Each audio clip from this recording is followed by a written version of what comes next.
Hi guys and welcome back to another video with the Audi S3 from Copart. Thomas and Mr. Patrik is here again. Hi guys. He actually never left, so Almost not. just going home to get some sleep and then coming back straight away.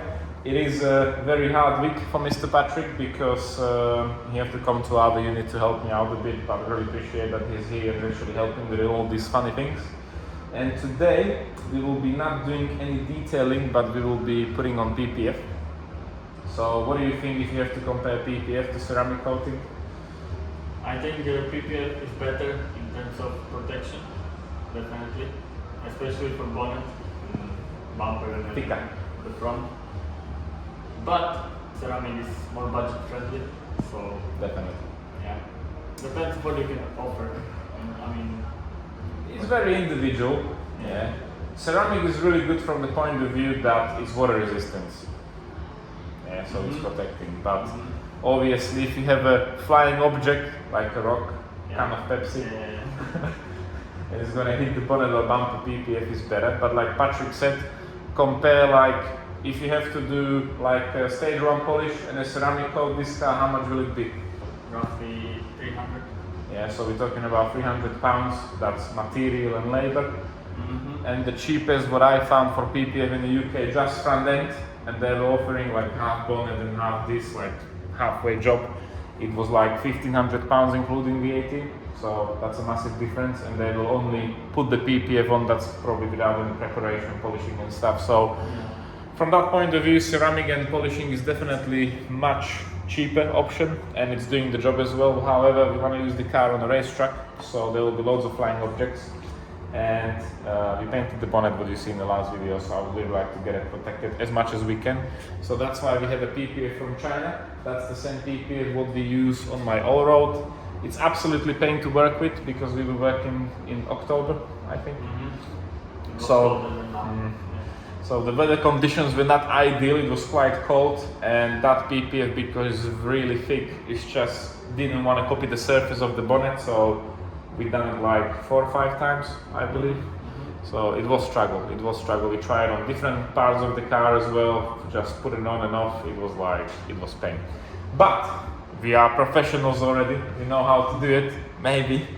I'm really hoping we will do the bonnet actually on 110 because we don't have enough PPF. It's probably one bonnet and a few bids and that's it. And so we don't have any more. But we will try to do our best to do it on 110. And we have water with soap ready. We have water or distilled water with to actually activate the glue on the PPF, very important. And yeah, we need loads of soapy water.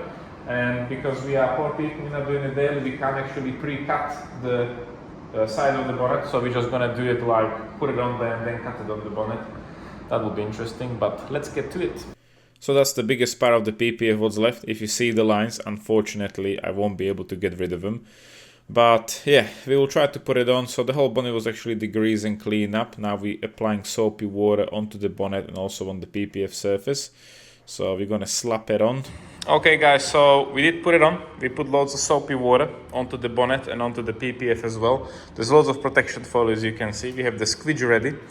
The bad news is there's absolutely nothing left on the roll, so this is the last bit plus smooth. I don't know, maybe we will do the wings, maybe, I don't know. But yeah, we put it on there. This is how it looks like. As you can see, it's not copying the surface 100%. It's basically not ideal, but we have the squidge ready. So the whole thing is you have to squidge it really hard to push all the water, the soapy water from underneath. It will stick onto the surface. So, well, easy to say. We will see how it goes. And once the PPF was on and we make sure it's covering the whole bonnet what we're doing, we start to apply a bit of a pressure. And if I mean a bit of a pressure, I mean loads of pressure. So we start from the middle, and you gotta be super careful you have no bubbles with the leftover of the soap on it, because otherwise you won't be able to push it out no more. So once the PPF sort of stick down, you can still pull it up and apply more water, but it's just making small marks here and there. So definitely not a good idea. But luckily the S3 don't have a complicated shape of the bonnet like the all-road. Also because you don't have the machine to actually pre-cut the PPF, you can see we are cutting the edges now, and I'm sort of melting the PPF on the end so the edge is not sharp from the knife and stuff. You gotta be super careful, of course, not to scratch the paint job. But the other thing is you can apply the glue with the alcohol, what we have mixed with the water. It's applying the glue on the PPF, it's holding much better. But before it's cut, as you can see on the corner where I'm doing with the heat gun now, it's sort of not sticking down. So ideally you need to get it pre-cutted. Okay guys, so the PPF is on, only one attempt and it looks good. What are you saying, Mr. Patrik? Yeah, much better than first time that we were trying it. Yeah, it was pain, it was pain. First time on the overall. Yeah, it was quite hard. Anyways, this is much easier shape than the all road. It's a bit more flatter. The all road have like the hard edges on the bonnet. So it looks good. It's not 100% of course, because that's, you know, it's from China still, you know. Anyways, that's the cheapest PPF what you can get, so I'm not surprised it's not the best to work with. But if you have a closer look here, few scratches, it will come out. But how it was basically making a tension, a bubble in there, and we leave it to dry up and then we just basically stick to it. You can see probably some imperfections, but it will do. Miroslav is leaving us. Yo, have a look, have a look. Amazing, amazing. One attempt only, because there's no more PPF left. Don't worry about it. Imperfections are like necessary. But one attempt, it looks good. It looks good. So yeah, so we have to find out how much we've got left on the wings, and maybe we will do the wings. Maybe. So as you can see, we are saving what we can. We still have a bit of a PPF left. Not much. I'm not sure if it's gonna be enough for the other wing, but look how professional I did cut it off. Patrik, what are you saying on my ability to use scissors? Amazing. You don't want me to trim your nails. No. But okay. Right, we are not professionals, we are complete beginners at this. So ideally you need a machine which will 3D scan it and nicely cut it exactly how it should be. However, we don't have it, so we use the only scissors in the whole VAG technique what we found. But the plan is, we gotta take it off now. We have to clean up the wing a bit because there was a bit of whatever was, you know, on there. So we have to be nice and clean before we put it on. And we will try to apply it same as on the bonnet. Only one attempt, one. Yeah. So let's get to it. So here we go. We're putting the bit on the wing. Well, I did pre-cut it, or I would say pre-chew it. It's not really a good idea to try to adjust the PPF with scissors. And yeah, well, we use what we had. But as you can tell, I'm struggling, and I'm struggling quite a lot because I did underestimate the shape of the wing, and we did start from a wrong side, I believe. You can tell around the front end of the wing it's going sort of fine, it's almost done. Again, I have a problem because it's like oversized, it don't really want to hold on the edges, so it's a bit of a pain. And just leave me a comment how much you think I was struggling, because you can probably say that I'm taking the PPF on and off and on and off, and I'm just not able to actually shape it around the wing shape because it's like wide body.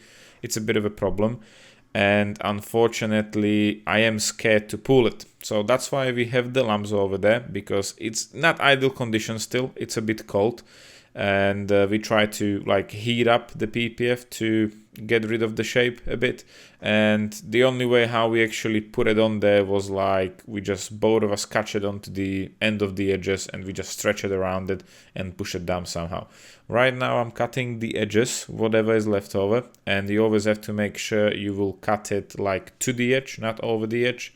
Unless with this PPF, because it's really thick, it's not holding over the edge very well. So I'm doing it right on the edge, and as soon as you will press all the water with the soap out, the PPF will stick down. Again, I'm cleaning the edges with the heat gun, and that's probably the best way how to do it afterwards, because otherwise the edges don't really want to stick down too much, and the heat is actually helping me to push the PPF over the edge, and it doesn't look that sharp after the knife what I was pushing through it. So I was almost giving up on this, but on the end of the day I was sort of happy with it. But yeah, see it for yourself. The wing is done. It was definitely fun. What are you saying, Patrik? How it looks? Yeah, it was pain in the ass. It looks fine, it looks good. You've done the job. We've done a bit of a mistake probably. We shouldn't start from a different point.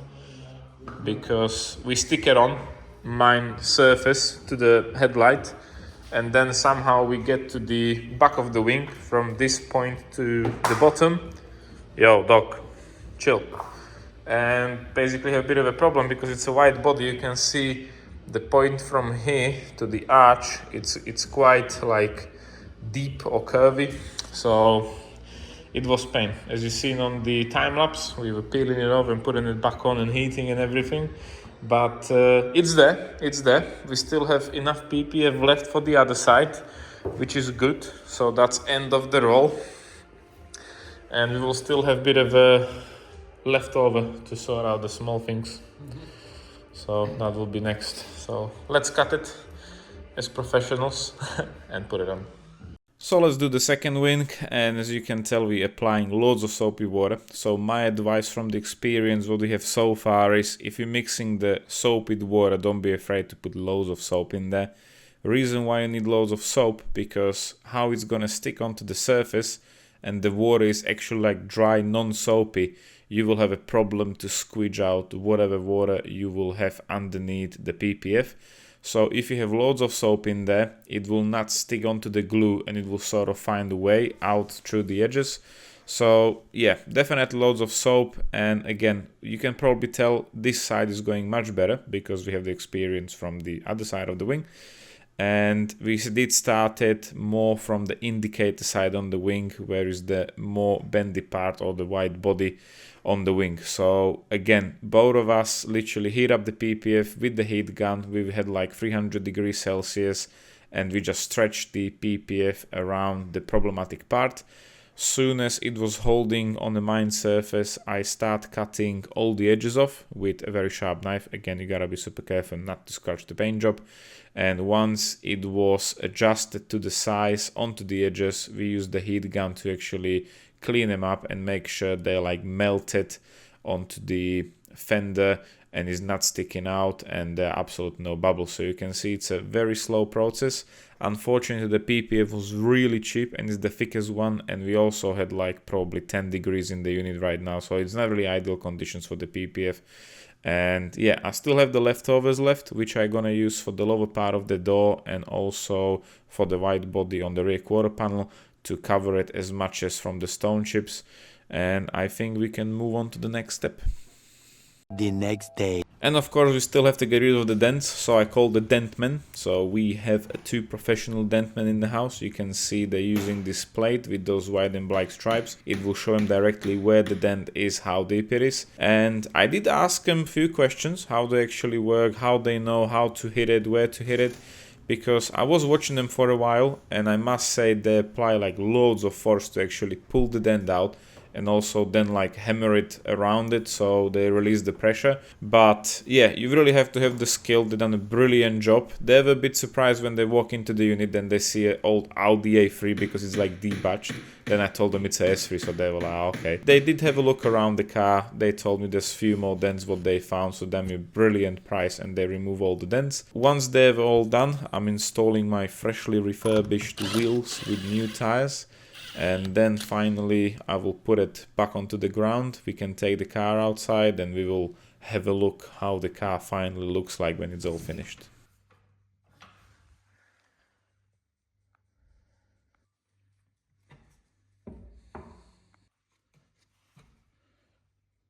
The dentmen, they sorted out the car and it looks incredible. I can't even describe how clean the car looks like. So I will take it to the place in front of the workshop where we're cleaning the cars, put it under proper lights to show you what we actually done in 72 hours. We still have to vacuum clean the car, so Patrik have to clean up the interior, so that will be probably sorted from the point of view of cleaning the car as much as we can at this moment. Then we will move on to only available ramp in the whole workshop. Meanwhile, the car was cleaned up and I wasn't sure what I'm gonna do with it. I was thinking like maybe some basic service will be nice. Then, okay, I changed my mind. I wanna use the car for a track day from time to time. So we will be putting some modes on, nothing crazy. Meanwhile, we were cleaning the car. I've done loads of ordering for the vehicle. And we will go through all the bits which are here, and I will explain you why I bought it and what's the plan. So let's get to it.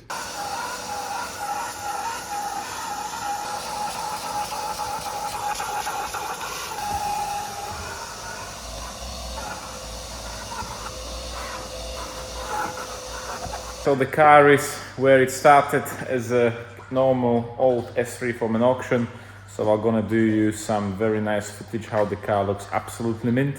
And then of course I'll show you what we couldn't done better and what was not possible to actually repair too much. So enjoy the footage.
Okay guys, so that was the best footage I can offer you as a cinematic view, but like I said, of course there are still imperfections, and unfortunately it is a 24 year old car.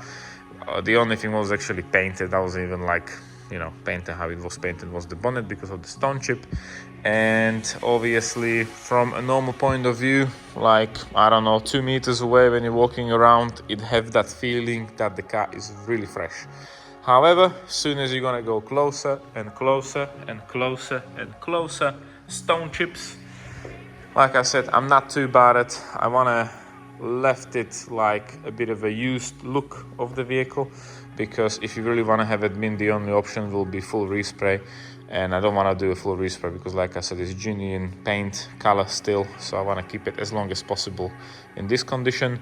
There's a scratch on the bumper on the bottom. Also there are some signs of stone chips, and all this is just faded, unfortunately.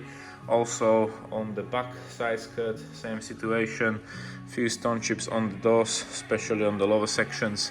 The dents were removed. I'm really happy with the work, so the paint job is really clean from that point of view. There are absolutely no dents now, which I'm really happy.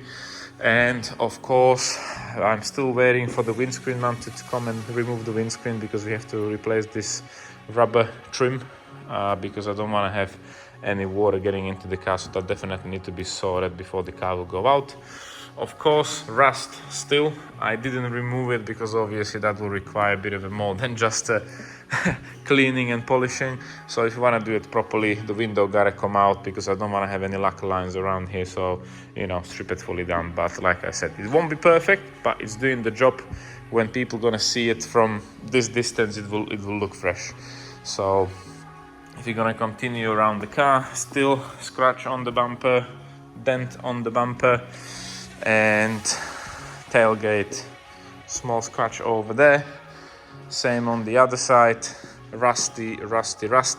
We've done everything what we could. So basically these trims were removed, everything was cleaned up underneath. We also put like a water-based metal build paste, so it should be sealed up underneath. We also put the wax there. It's ceramic now, so obviously we've done as best as we could what we can to actually protect it and stop from spreading more further wherever. So I think that should be fine for time being. Of course there will be time, guys, there will be time, but not now. So the car will be probably fully stripped down, and we have to do the rear subframe with the bushes and arms and whatever. Wheels were refurbed for £120, bargain. And again, this side, as you can see, there was a scratch Same on the front corner, but we didn't do anything about it really. Again, stone chip from here, stone chip from there. I did put a PPF on the most critical places, like on the lower side of the doors over there, where it's getting stone chip as well. Also at the bottom of the door, a bit of a stone chips here and there. But yeah, like I said, I'm quite happy with it. We did spend quite a lot of time cleaning it and putting it in this condition. So yeah, minimum work was actually done to it, but it still took over 70 hours like we mentioned. So it is a lot, but I think the outcome, it looks cool. It's one of the cleanest one. And of course, PPF. Well, I'm happy, not happy. Like I mentioned, we only have bit left, and unfortunately how the PPF was on the roll, it did come from the protection foil. It wasn't sticking properly, and I'm not sure if you're gonna see it in the light, but yeah, you can see the line right there. So I'm not sure if it's gonna repair itself on a bit of a sun, so the heat will cure it. I'm not sure, but I'm still happy that the PPF is on. And if I'm gonna use the car, it's definitely better than nothing. Also on the wings, we didn't put it on the bumper, that stone chip too much, so that'll be only full respray. And like I mentioned, lower side of the doors and the quarter paddle where it's stone chipped from the previous usage. So you know, we've done as much as we can. The PPF is probably the cheapest PPF on the market. It's vinyl frog, so you can get it all for basically pennies. This is the thickest one, so it wasn't the easiest to basically put it on, but it's there, and I think personally it's doing the job, so I'm happy with it. We can move on to the mechanical side of the job on the S3, which will be not a million hours, but we have to do something about it because obviously right now it won't go too far in this condition. So I'll get all the bits ready, what I already bought for it. I'll tell you what kind of tires we've got on and why we put them on, and we'll go from there. Okay guys, so I think the car's clean up and we've done as much as we can. So in the next video we will move to the mechanical side of the car like I mentioned, and meanwhile we will clean in it and have a look at it and this and that. I've done quite a big order. I have no idea how much everything costs. I just went online, whatever I basically needed, I just order it. I have to find out all the prices. In the next video I can tell you like how much I pay for the oil, basic service and all the upgrades what I want to put in the car.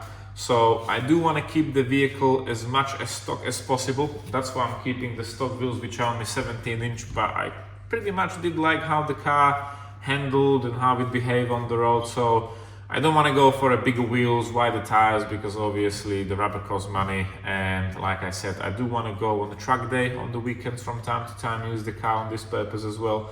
So I know 100 people, 100 opinion, but I was digging online and basically I end up with the Toyota Proxys, which are 17-inch. I think they are 225.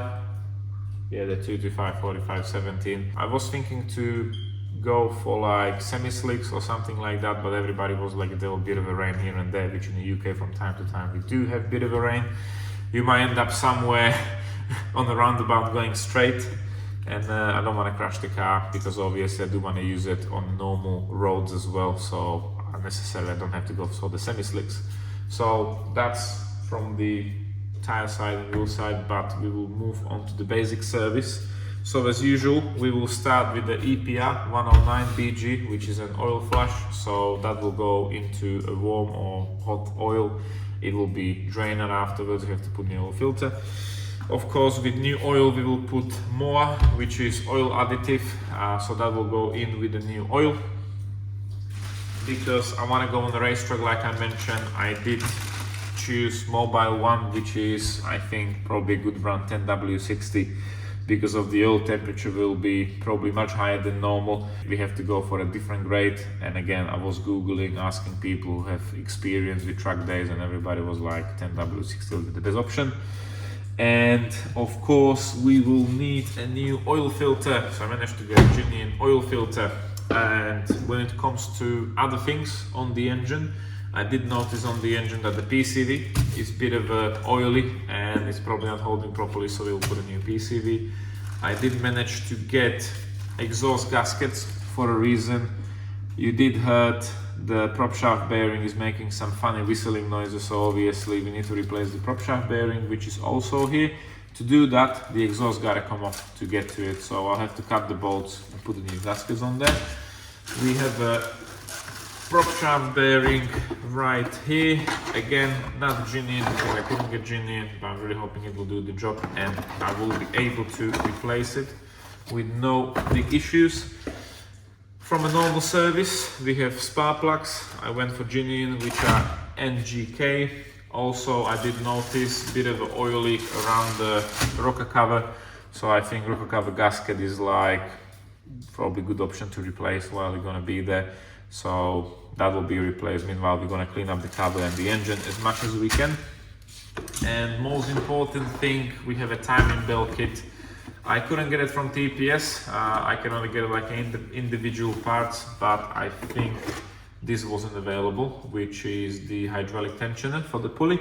So that is a kit, belt, water pump, all the pulleys, tensioners. So that will be done because there's no evidence or no proof the timing belt was done. And the last thing what I don't want to end up with is, you know, like timing belt will come off and do some internal damage. So from oils, again, TPS was I don't know, not really reasonable with prices.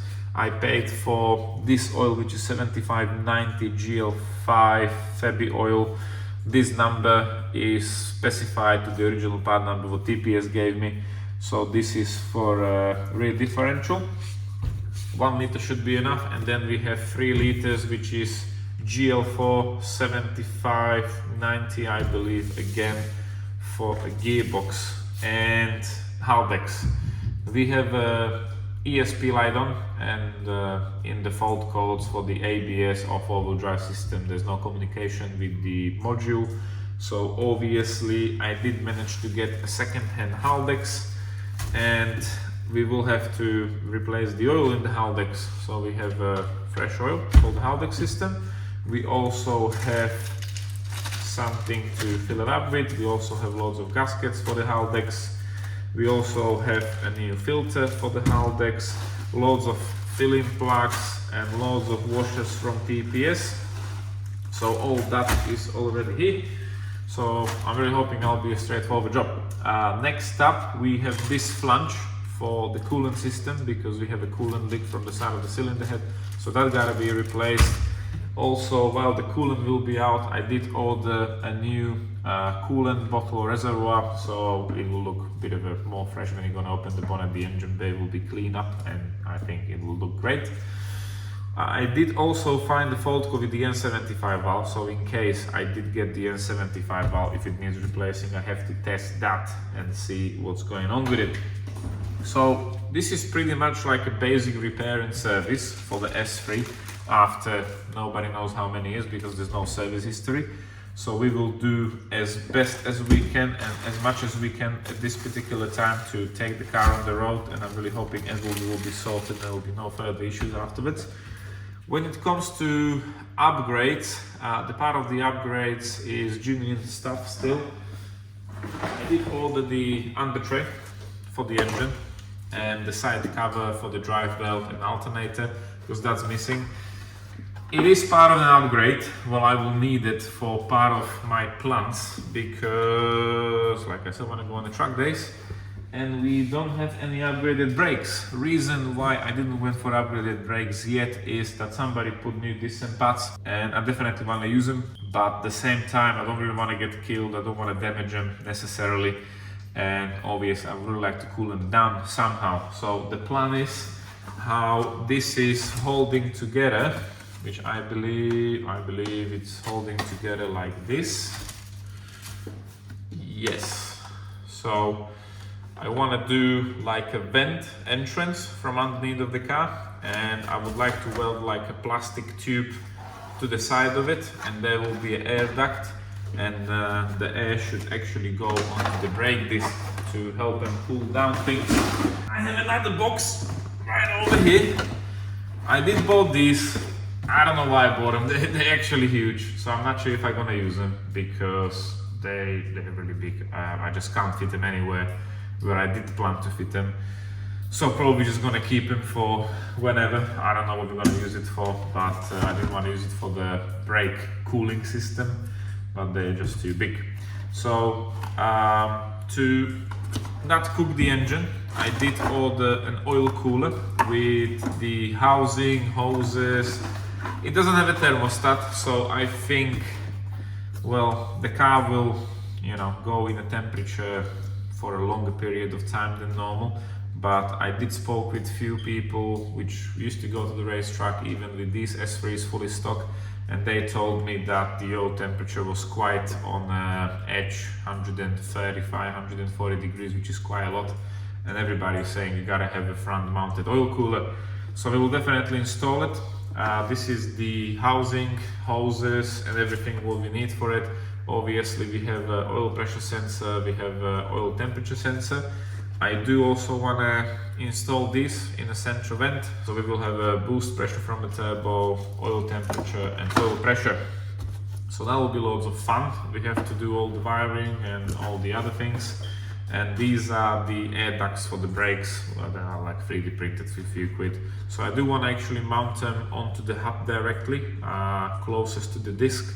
And the plan is that the air should go from the side and it should blow into it. It will not be connected, but obviously some air will get in there because there's absolutely no air duct, and obviously how the wheel is spinning, there is getting some air into the brakes, but I don't think it will be enough.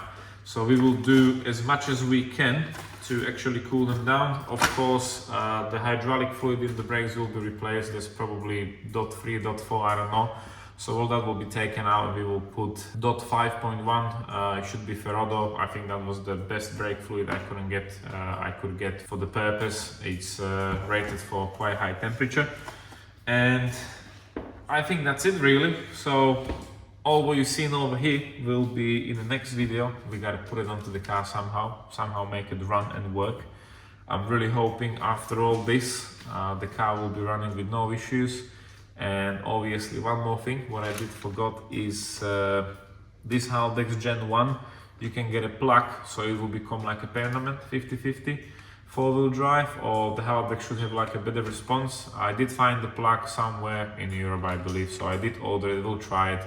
There was some mixed up opinions online when I was doing the research. Some people said you're gonna burn the clutches, damage the diff, some people said it's brilliant, you can feel the difference, no issues.